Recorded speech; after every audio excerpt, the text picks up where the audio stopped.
Alô, bom dia. Estamos de volta nessa terça-feira, 11 de março de 2025. Sejam todos bem-vindos.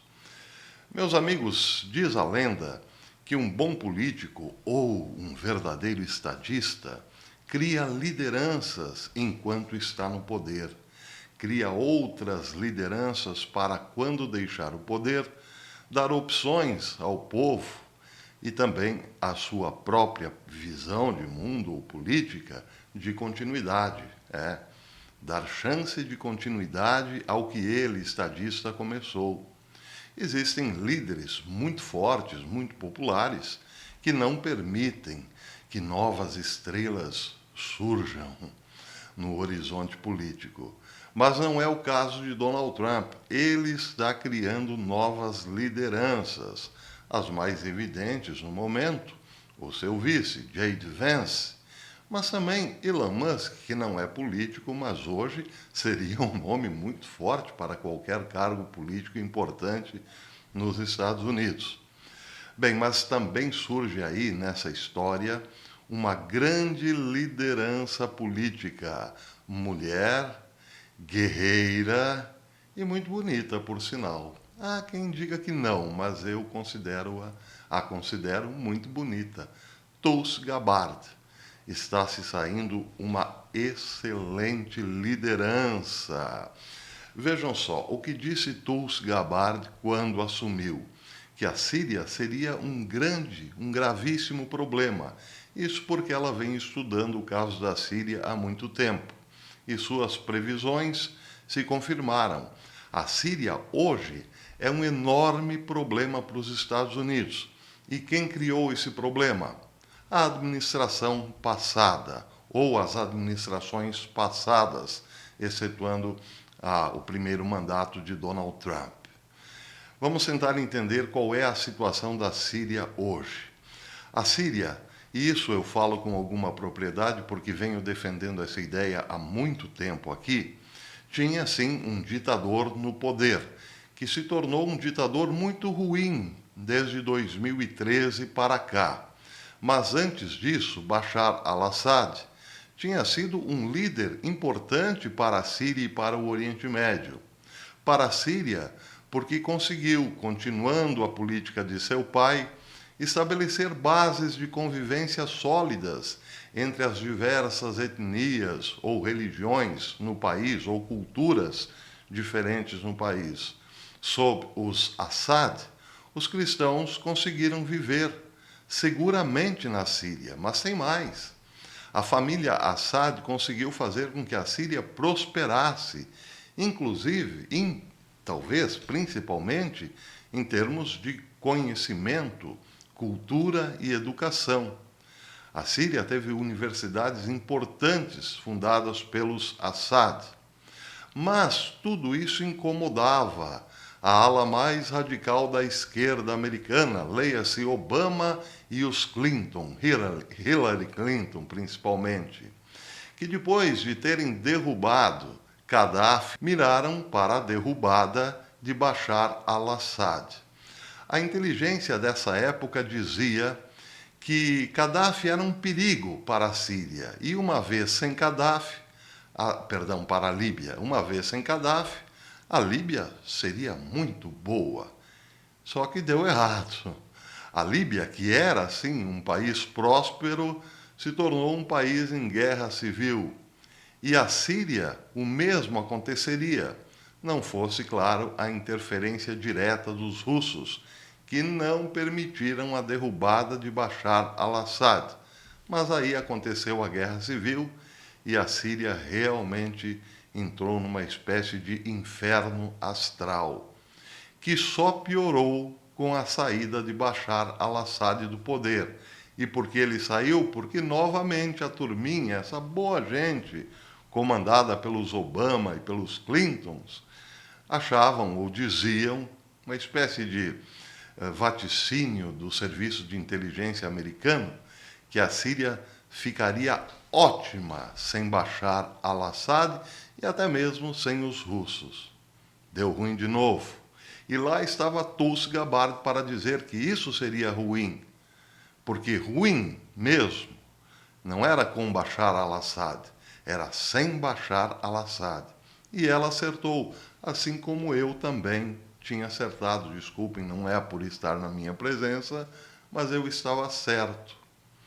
Agora, os russos, por exemplo, são aqueles que estão defendendo os cristãos que querem sair do país. Porque acreditem, nos últimos 2 dias, ou pelo menos em 2 dias, 9.000 mortos na Síria por conta desse regime do terror que lá se instalou. Al-Nusra, Al-Qaeda, sim, eles estão todos no poder perseguindo as minorias, especialmente os cristãos. Lá se criou um regime de terror, literalmente. E isso foi apoiado por Hillary Clinton mais uma vez. Hillary Clinton riu quando Gaddafi morreu e certamente riu quando Bashar al-Assad saiu do poder. E agora, a pergunta é, ela está rindo com a morte de milhares de cristãos, com esse regime de terror? Bem, Tulsi Gabbard já havia alertado que isso aconteceria. E os Estados Unidos agora, se ouvirem o seu governo americano, se Donald Trump ouvir Gabbard com mais atenção, terá que resolver esse problema deixado pela administração passada. Bem, na sabatina de Tulsi Gabbard, houve muito isso por parte da esquerda, que ela estava apoiando os russos para que permanecessem na Síria, uma espécie de agente secreto de Putin, o que efetivamente não tinha nada a ver. Ela defendia apenas que a presença dos russos para garantir Bashar al-Assad era a possibilidade, a última possibilidade da Síria não entrar nesse regime de terror. E ela estava certa. Mas a força de Tulsi Gabbard não para aí. Vejam só o que aconteceu nessas últimas horas, nos últimos dias. Uma notícia hoje publicada pelo Tom Hall, diz que ela rasgou autorizações de segurança de 51 espiões que mentiram. E também, claro, deu péssimas notícias a Biden.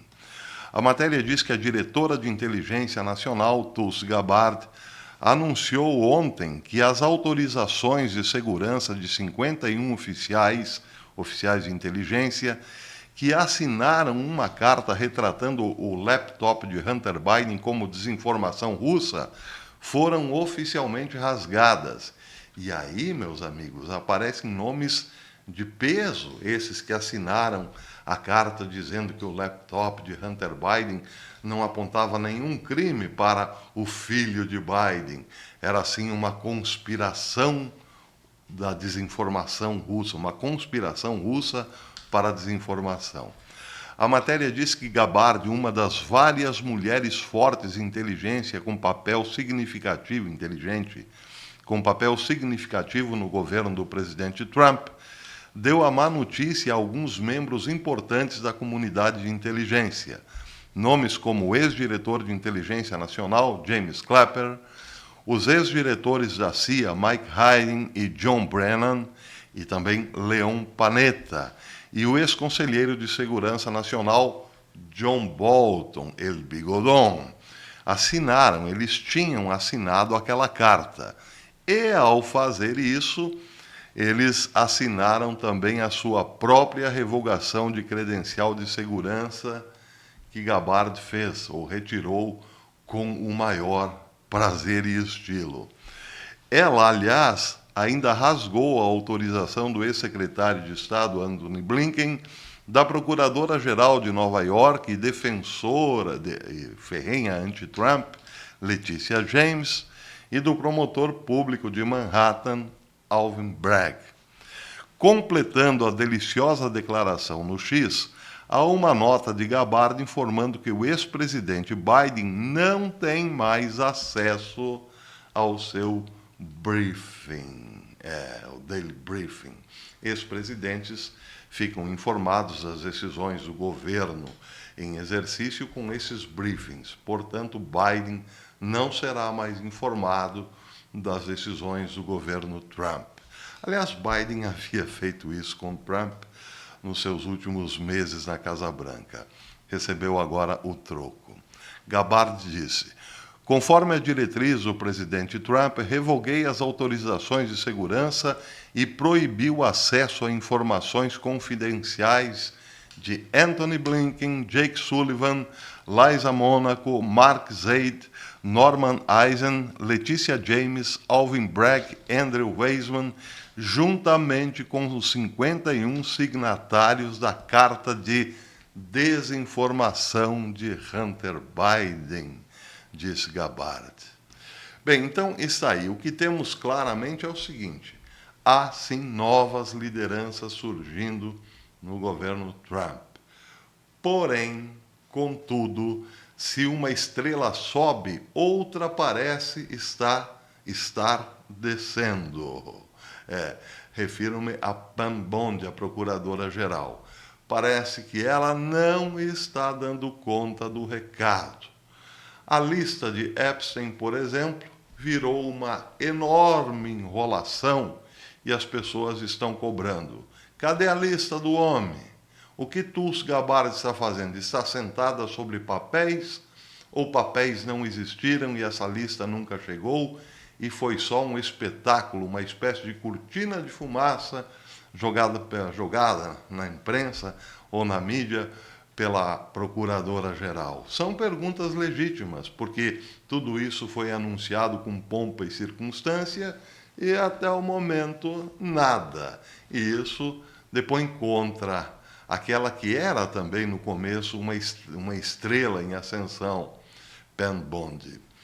Bem, vejam só o que também pode ser, amanhã ou depois, poderá ser jogado no colo de Pam Bondi. Ela, como procuradora-geral, poderia se inspirar num excelente personagem do mal, claro, mas um personagem importante exercendo o cargo de procurador. Refiro-me aqui à série Billions, a incrível série Billions da Netflix. Um procurador-geral, um procurador do Distrito Sul de Nova York, saberia muito bem como jogar, como posicionar as suas peças no tabuleiro político. E Pam Bondi poderia se inspirar nesse personagem. Mas, por que digo isso? Vejam só, vamos a outro fato importante. E, aliás, não só importante, como também preocupante. Quem viu o meu vídeo da noite ontem sabe que essa semana é crucial para a manutenção do governo, para a continuidade do financiamento do governo, principalmente para uma agência como o DOGE, para continuar o seu trabalho. Bem, Donald Trump precisa que uma resolução seja assinada, seja aprovada hoje pelos congressistas, para que o governo nem precise ser financiado agora.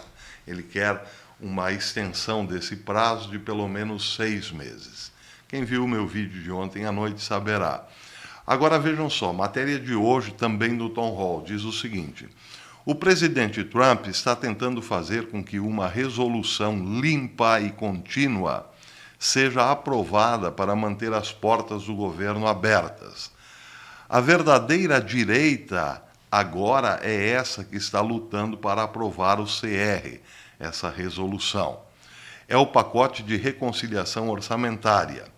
Essa briga vai fazer com que todo o resto, até o momento, pareça brincadeira de criança.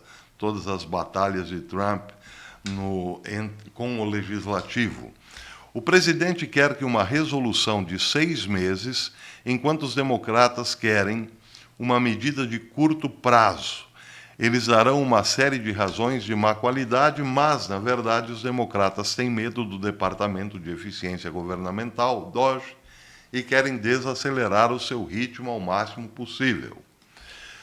Do nosso lado, do lado republicano, no entanto, há uma controvérsia, há um congressista republicano com quem Trump perdeu toda a paciência. Trata-se do deputado Thomas Massie, ele é um republicano, deputado republicano pelo Kentucky. O presidente pediu que ele seja afastado da vida pública. Ele pediu isso ontem à noite, num post no Truth Social. Enquanto isso, Massie respondeu a essas propostas de Trump, dizendo que não vai a lugar nenhum e que já enfrentou desafiantes primários antes. Ele disse, abre aspas, alguém acha que pode controlar o meu cartão de eleitor ameaçando minha reeleição. Adivinha? Não funciona comigo. 3 vezes tive um desafiante que tentou ser mais maga do que eu. Nenhum atingiu 25%, porque meus eleitores preferem transparência e princípios em vez de lealdade cega. Bem, por que isso tem a ver com Penn Bond? Talvez não tenha nada a ver, mas talvez tenha sim. Vamos aos meandros da coisa. Thomas Massie, na verdade, não está nem um pouco preocupado nesse momento com sua reeleição. Ele está preocupado em criar uma linha, ou melhor, criar um grupo dissidente para negociar pesadamente com o governo por algumas benesses, certamente.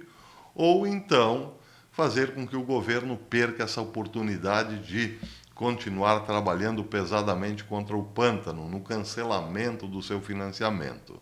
É uma queda de braços. E é só isso que interessa agora para Thomas Massie. Bem, lembrando a série Billions, da Netflix, o procurador-geral do Distrito Sul de Nova York saberia como agir nesse caso. É, o procurador-geral que tem certamente muitos dossiês sobre quase todos os congressistas. Ele certamente se reuniria com Thomas Massie num chique restaurante de Washington para dizer o seguinte, com algumas pastas, alguns documentos debaixo do braço.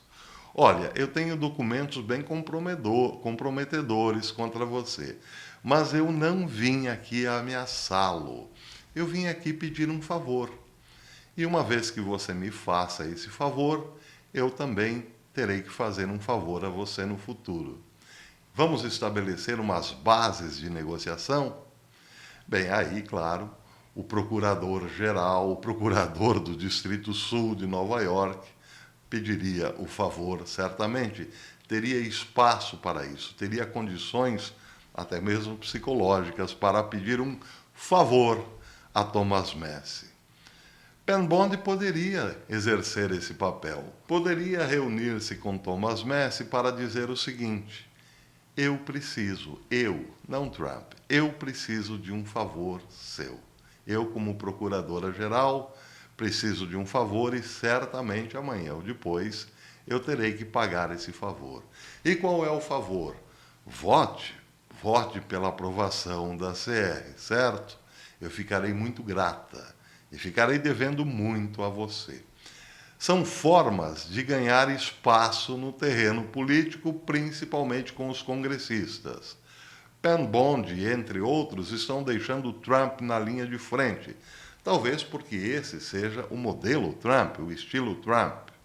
Mas, às vezes, é bom mudar um pouco o estilo quando se trata de maioria apertada. Trump não pode perder essa batalha e teria que ter um exército muito atento para isso. Entre eles, o procurador-geral ou a procuradora-geral, Penn Bond. Uma estrela que desce. Muito bem, eu vou ficando por aqui, mas à noitinha eu volto para mais uma curtinha do professor. Espero vocês. Até lá.